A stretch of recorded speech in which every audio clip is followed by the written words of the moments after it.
Góðan daginn, ég heiti Dagrún Ósk og ég er kennari í þjóðfræði við Háskóla Íslands og ég ætla að segja ykkur aðeins frá því hvað felst í þjóðfræðináminu. Ef við byrjum kannski bara á því hvað er þjóðfræði, þá snýst þjóðfræði að skilja og skoða daglegt líf og menningu á okkar dögum og áður fyrr, í sögulegu og alþjóðlegu samhengi, með gagnrýnum hætti og í samtali við samfélagið. Þjóðfræðin snýst fólk og skoðar meðal annars sögur og sagnir, brandara, heimilis- og atvinnuhætti, trú og tónlist, siði og venjur, hátíðir og leiki, líkamann, kyn, föt og matarhætti, svo eitthvað sé nefnt. Í fortíð, samtíð og jafnvel framtíð, hérlendis og erlendis.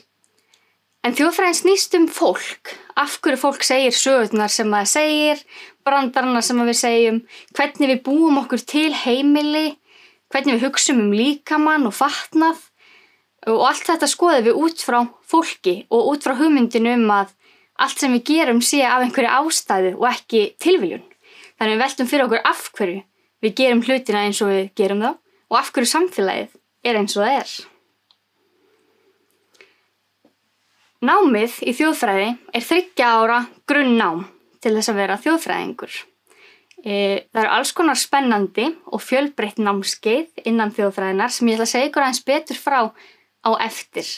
En það er mikið af vali líka, svo það er hægt að velja þá áfanga sem að tala til fólks og sem fólk hefur áhuga á og þannig er hægt að elta aðeins svona sitt áhuga svið í náminu.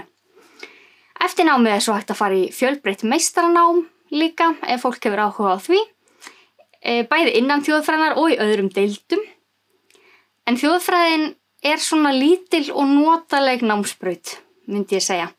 Og það er gott samband bæði milli nemenda, það verður oft til svona þéttur hópur af nemendum í þjóðfræði.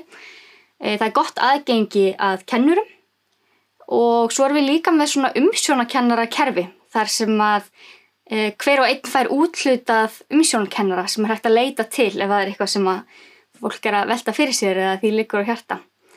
Þannig að þetta er einstaklega notaleg námsbraut.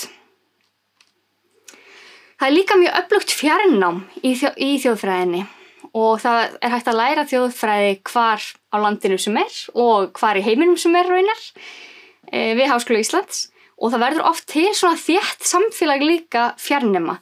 Þeir eiga í miklu og góðu sambandi oft sem er mjög mikilvægt í náminu svona, til að halda sig aðeins við efnið og geta spjallað námsefnið og svona þó maður sé ekki alltaf hittast í stofunni.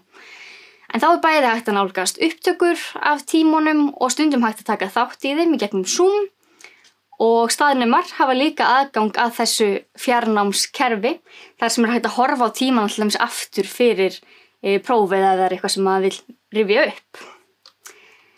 Það er líka mjög virkt félagslíf í þjóðfræðinni. Nemendafélagið heitir Þjóðbrók eftir Tröllskessu norður á Ströndum og í nemendafélaginu eru alls konar skemmtilegir viðburðir, haldnir mjög reglulega, þau fara í alls konar ferðir. Þessi mynd þarna er frá haustferð sem var farin fyrir nokkrum árum síðan. Svo eru náttúrulega vísindaferðir, árshátíð og alls konar fleiri skemmtilegir viðburðir. Og það er hægt að finna nemendafélagið bæði á Facebook og Instagram undir þessu nafni Þjóðbrók ef þið hafa áhuga á því og getið þá auðvitað spurt þau líka út í námið. Það eru alls konar áhugaverð og spennandi námskeið í þjóðfræðinni.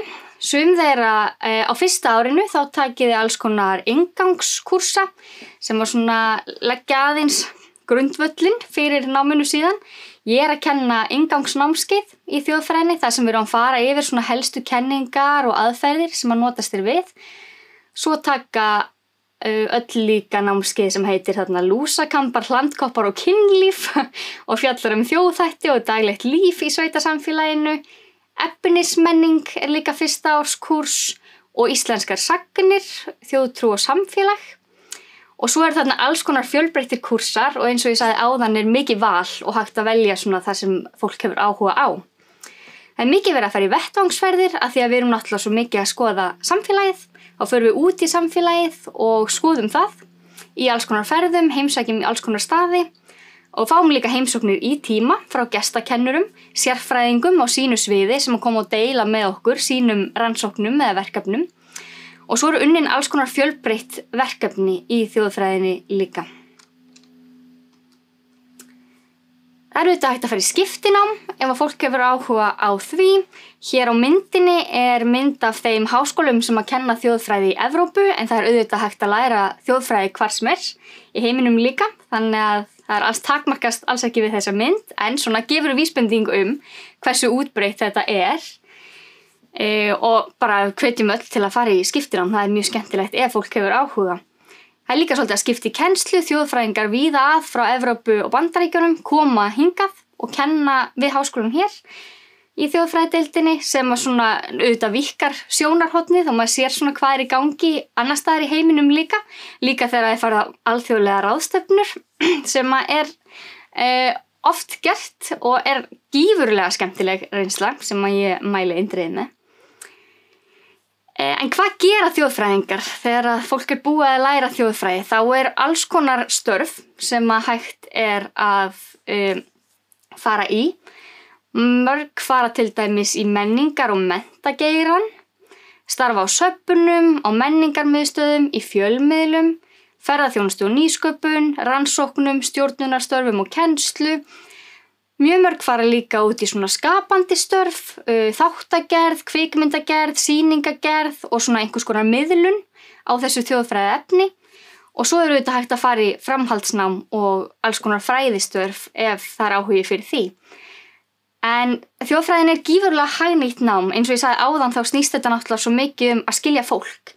Af hverju fólk hagar sér eins og það gerir og hvernig fólk hugsar í raun og veru og það í öllum störfum sem að það mikilvægt. Svo að þjóðfræðin nýtist víðast hvar.